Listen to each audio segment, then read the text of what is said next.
A guitar with a cowboy's name, a story of friendship, and a price tag that skyrocketed over time. The guest shares the history of this instrument, purchased for just $50. But what do we know about its true worth? Great uncle used to play live on the radio. Cowboy Slim is what he went by. In 1952, a buddy of his wanted to sell him this guitar. Initially, he didn't have the money and didn't want to buy it. His friend told him to pay him when he got the money, so he paid him the $50 when he got the money. And he passed away in December of 1989, and then I got it. Decades after its purchase, the guitar was appraised for an unbelievable sum, turning it into a treasured family heirloom. Yeah, years ago in the early 90s, they appraised it from pictures I sent off, and they said around $10,000, and they were interested in buying it if I wanted to sell it, which seemed unusual. Presented as a C.F. Martin guitar, crafted by C.F. Martin and Company, an American guitar manufacturer founded in 1833 by Christian Frederick Martin. Renowned for its acoustic guitars, the company gained recognition for its expertise in flat-top guitar and ukulele production. This model, the CF Martin 00042, was made in 1941, just before wartime restrictions halted the production of high-end features. Unlike the more ornate 00045, this model was considered a poor man's pearl guitar, featuring pearl inlay only on the front. Despite its modest origins, it has become the rarest and hardest to find pearl-inlaid Martin guitar. This is the nicest example of this guitar I have seen. This guitar was made popular about 10 years ago by Eric Clapton on the Unplugged album. He was playing a 00042. The back is made from Brazilian rosewood, with ivory trim, and the original lower-grade tuners remain untouched, an essential detail in preserving the guitar's authenticity. It also features an ebony bridge and fretboard, bound in ivoroid, a hallmark of Martin's craftsmanship. In a retail environment, a piece like this would command a value between $65,000 and $75,000. It's pretty good. That sound good to you? Yeah, not for sale, but it sounds good. Oh, good. A guitar bought brand new, preserved in remarkable condition, and now carrying a value far beyond its original price. The guest shares the story of this instrument, a piece of their personal history, but what do we know about its true worth? We've got to look at these pictures because these are a view. You were a real hipster back then, 1961. You're the original owner of this guitar. Yeah. Do you still have the boots? No, they're gone. Purchased for just $350, the guitar has remained completely original, with no refinishing or part replacements, an essential detail in the world of vintage instruments. Presented is a Fender Stratocaster guitar, accompanied by its original instruction booklet, often called a hang tag by collectors. Fender, founded by Leo Fender in 1946, is renowned for iconic models like the Telecaster, Stratocaster, and Precision Bass, which have significantly influenced music history. Colloquially known as the Strat, it is a model of double cutaway electric guitar designed between 1952 and 1954 by Leo Fender, Bill Carson, George Fullerton, and Freddie Tavares. This model of the Fender guitar revolutionized electric guitar design with its contoured body and 3-pickup configuration. A standout feature is the bird's eye maple neck, a rare and striking wood grain pattern that adds both aesthetic and collectible appeal. Over time, the pickguard has developed a distinctive greenish hue, and the control knobs and pickups have aged to a uniform fade, hallmarks of a well-preserved, untouched vintage piece. Once valued for an impressive sum nearly a decade ago, this guitar has seen a significant appreciation in the vintage market. This one guy, he wanted to give me $2,500 for it. Okay. How long ago was that?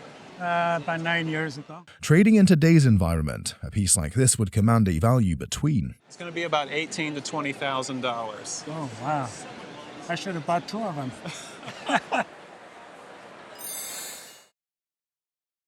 A guitar passed down through generations, once played on the radio, now holding a value far beyond its original worth. The guest shares the story of this 1938 Martin D18, once owned by their father-in-law, who purchased it from his brother, a professional musician. He didn't really play much professionally. He tried to do that. I think in the 30s, there's a picture someplace of him with George Goebel. Oh, really? Yes. He did make it onto the radio. He did make it on the radio with George Goebel the one time. Though he played it frequently, the guitar has remained remarkably well preserved, with no major alterations. Founded in 1833 by Christian Frederick Martin, C.F. Martin & Co. revolutionized acoustic guitar craftsmanship. Reaching the summit of guitar making, they developed particularly through the development of the dreadnought body shape, which became a standard in folk and bluegrass music. The D18 model, highly sought after by bluegrass and folk players, is revered for its mahogany back and sides, known for its warm, balanced tone that records exceptionally well. Its spruce top, sourced from the Adirondack Mountains, provides a rich resonance, while the advanced bracing, a pivotal structural change introduced in 1938, enhances its sound projection and increases its value. The internal bracing on the guitar. So I'm just going to feel quickly right in here, and I feel that X, where the bracing crosses, is very near the sound hole. So we call that advanced bracing, which makes it a more valuable guitar. Really? Okay. Stamped with C.F. Martin, Nazareth, Pennsylvania, this guitar carries the legacy of one of America's most respected instrument makers. And on the upper block, where the neck is actually set in, it will have the model number, which is D18, and it will have the serial number, which we can date to late 1938. Despite a light overcoat of varnish added over time, the guitar remains largely original, preserving its historical and musical significance. A previous valuation in the 1960s gives the guest an idea of what this piece is worth.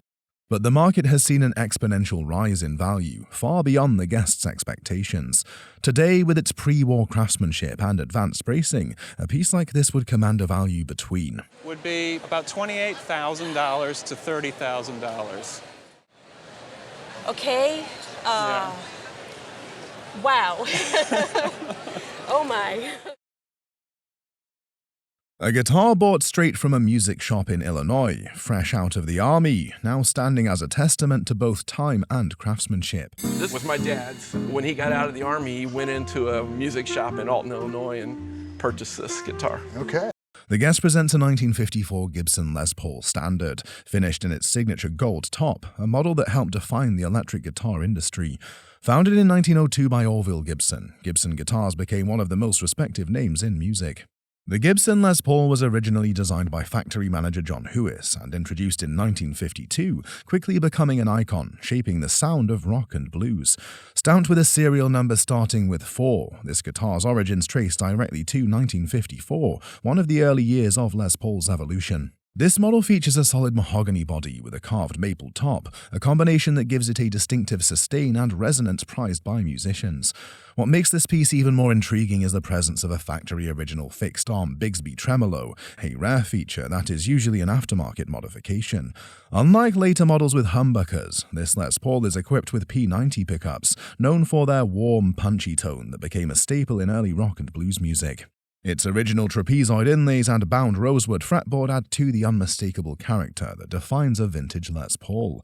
Despite being used extensively, it remains in remarkably clean condition, with no breaks or structural issues. In today's market, a well-preserved example like this would easily be valued at Put a retail estimate of $45,000 on this one. Is that right? Yeah.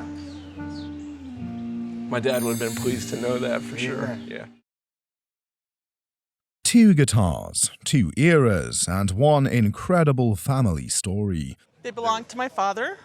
He started a band with some friends. He got tired of them being unreliable, so he decided to teach all of us kids an instrument. A 1964 Fender Stratocaster and a 1965 Fender Jaguar, both passed down from a father who believed in music so much that he turned his own children into a band. Fender, founded by Leo Fender in 1946, revolutionized the electric guitar industry, and both of these models hold a special place in music history. The Stratocaster, introduced in 1954, quickly became the instrument of choice for legends like Jimi Hendrix, Eric Clapton, and Buddy Holly due to its sleek contours and bright, cutting tone. This particular 1964 Stratocaster is special, not only because it retains all its original components, but because of its rare white case, a feature exclusive to late 63 through 64. The Stratocaster was made starting in 1954. So this is actually 10 years into the life of this guitar model by Fender. While the Stratocaster was already a rock and blues staple, Fender introduced the Jaguar in 1962, aiming to create a more high-end guitar with an elaborate floating tremolo system and unique switching controls. The 1965 Jaguar presented here is a transitional model, bearing the post-CBS acquisition logo, a shift that many collectors note as a defining moment in Fender's history. Despite the CBS purchase, this Jaguar remains all original, with no modifications, making it highly desirable among enthusiasts and collectors. One of the most interesting details is the initials CW carved into the body, a personal touch that could stand for either country western or the original owner's name.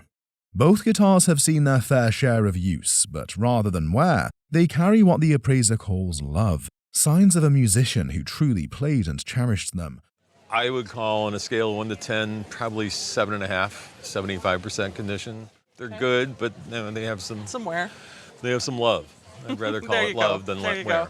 Over time, the Jaguar has found favor with modern indie and alternative musicians, becoming popular among millennials and hipsters for its offset body and versatile sound. Back in 1965, a Jaguar like this would have been Fender's top-of-the-line model. Its value in today's market would be estimated at. These are in the $5,000 to $7,000 range. Okay. The Stratocaster, on the other hand, was priced at $300, but over the decades, it has become one of the most valuable vintage guitars on the market, worth about. This guitar is in the $20,000 range. Oh, really? Yeah. Wow. So this is your big boy. Yeah. A guitar bought with scraped-up money and a hitchhiked journey, this 1952 Fender Telecaster carries more than just a legacy. It holds a story of dedication. Though purchased in 1953 from a Dallas pawn shop, markings on the neck confirm its production date to be 1952, a transitional year for Fender guitars. The serial number stamped on the bridge further supports this, along with unique period details like even-height pole pieces and a mix of slotted and Phillips screws.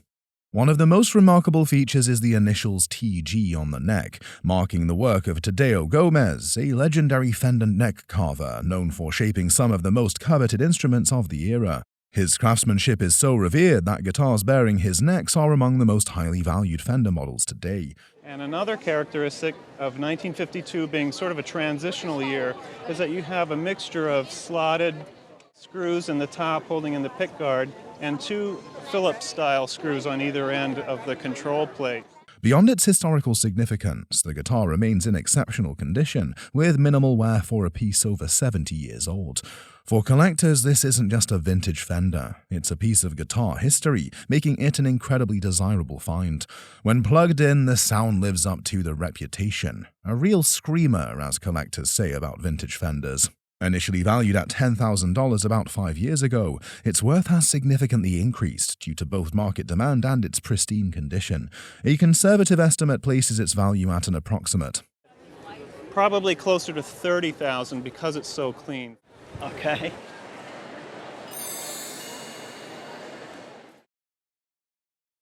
Some stories sound too good to be true, but sometimes the truth is just as remarkable. This 1944 Martin D28 was purchased in the early to mid-1970s for around $250 to $300 from a pawn shop. He was in college in Colorado, and him and a friend had gone to a pawn shop. They spotted this guitar, and the man at the pawn shop said that it was once owned by Hank Williams. According to the salesperson, the piece was claimed to have belonged to Hank Williams, though there's no solid proof of that. One of the things that I would put to rest first is that I don't think that Hank Williams actually owned this guitar, but he did play a Martin D28. However, what truly matters is the guitar itself. This is the holy grail for bluegrass players, a D-size body Martin from a significant transitional year. The Martin D28 is a dreadnought-style acoustic guitar made by C.F. Martin and Company, established in 1833 by Christian Frederick Martin. Interestingly, this piece was made in 1944, the last year Martin used scalloped bracing, a construction technique that gives the guitar a uniquely resonant and warm tone. Using a mirror and flashlight, experts confirmed the presence of scalloped bracing inside, a key detail that adds immense value. But when we were over at the musical instrument table, we got a mirror and a flashlight and looked up inside of the top in the back here, and we could tell that it had the scallop bracing. Okay, and that's a good thing. That's a very good thing. Okay. The body features Adirondack spruce on top and Brazilian rosewood, both highly prized tonewoods, with the original herringbone trim and inlay pattern still intact. The tuners have been replaced, and there's a light overspray on the finish, but neither significantly affects its worth. Strumming just one chord reveals why these guitars are so revered. The deep, full-bodied tone speaks for itself.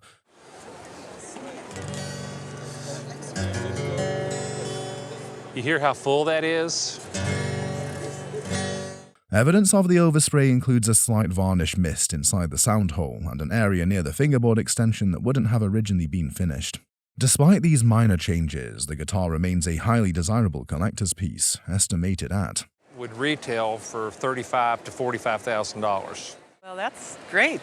That's unbelievable. Some guitars survive decades of music, but few survive a tornado. This is a 1955 Gibson J160E, an acoustic-electric hybrid that became legendary for its warm, amplified tone. Originally introduced in 1954, the J160E was one of the first acoustic guitars to feature a built-in pickup, making it a favorite among early rock and folk musicians. The solid spruce top, used only in the 1954 and 1955 models, was later replaced with laminated wood to reduce feedback issues when plugged into an amp. One of its most famous players was John Lennon, who used a Gibson J160E to write and record many of the Beatles' earliest hits. Despite surviving the 2011 Joplin tornado, this guitar remains in remarkably original condition, with no major repairs or modifications. The sunburst finish, adjustable bridge, and P90 pickup all add to its vintage authenticity. Beyond its monetary value, this guitar carries a remarkable history, one of music, survival, and resilience. Today, a 1955 Gibson J160 like this, alongside its original box, would retail between The average retail on something like this would be around $6,000 or $8,000. Well, thank you. My husband's going to be thrilled.